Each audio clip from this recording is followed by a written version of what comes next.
والمرور زهري سريع لاعب زهري كيمرر عند العماري كتمر الفرصه تسلل يشير الحكم المساعد الاول. غادي نشوفوا الاعاده. العمليه كان فيها هدف مرفوض تسبب التسلل الزهري بطريقه صعب. نشوفوا العمليه هنا اللحظه ديال خروج كره سمير تناقش كذلك في الكره الاخيره. اذا والتماس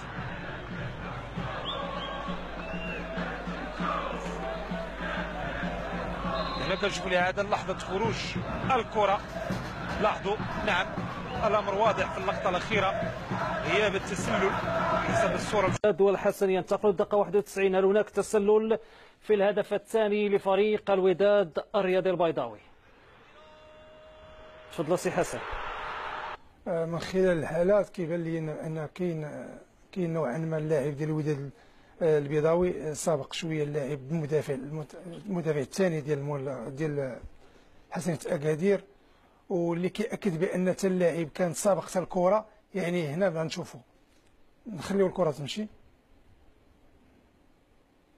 اللاعب كوني رجع باش ياخذ كره، هادشي كيأكد بانه هو كان سابق حتى الكره. اذا كتقول كاين هناك تسلل. الهدف الثاني فريق الوداد. 20 ركله جزاء لفائده فريق الوداد الرياضي والشرعيه.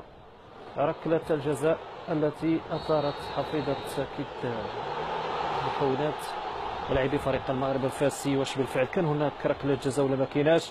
كنتابعوا عمليه احتجاج وغيتفضل السي مصطفى للدر يعطينا التوضيح بخصوص هذه الحاله. من خلال الصوره بطبيعه الحال لا وجود للمس للاعب الكره باليد، باش ما نقولش لمسه يد، واللاعب لعب الكره بالراس ديالو.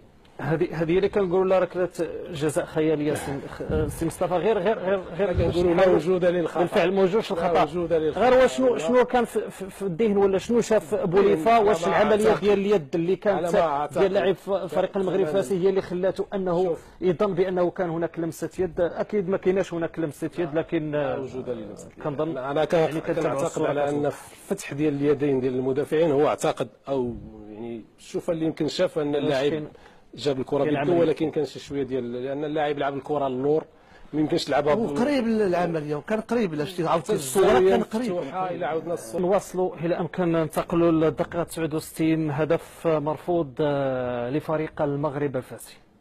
واش بالفعل كان هناك هدف سليم ولا ما كاينش؟ كنتابعوا الهدف وغناخذوا التوضيح من السي مصطفى اللي يدير عضو مديريه التحكيم الوطني بخصوص هذا الهدف المرفوض لفريق المغرب الفاسي. اذا غير نخرجوا الى امكان بخلاصه بخصوص هذه الحاله تابعناها يعني بالتدقيق حتى نوضحوا المشاهد الكريم، وهذا هو الدور ديالنا. السي مصطفى للدر اعطينا رايك بخصوص هذه الحاله. بالنسبه لي دابا الان باقي ما سمع والو بوليفا. شوف ولكن نشوفوا الحركه ديال اليد، نشوفوا الحركه ديال اليد الى امكن ديال سي بوليفا. كاين عمليه كيقول اللاعب انه يلعب الكره ربما في الطريق حتى اصطدمت بالرجل ديال احد المدافعين وهدف اذا الحكم يقول تسلل ربما اغتنام شويه فريق نشاهدوا من خلال الاعاده. الحكم المساعد فهو صعد جرى واحد الخمسه ديال الامتار، ولكن وقف عند صافرات ديال الحكم السيد زوراق. نشاهدوا مره اخرى اللي يطمئن قلب كل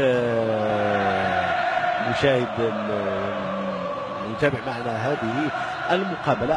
هل كان هناك ما يجعل تسلل؟ ما كاينش، ولكن كانت شي حاجه اخرى الله اعلم شافها زوراق. نعم اذا نشاهدوا مره اخرى الهدف الذي سجله فريق اولمبيك اسفي. هل كان هناك خطا؟ ربما خطا الامر. اذا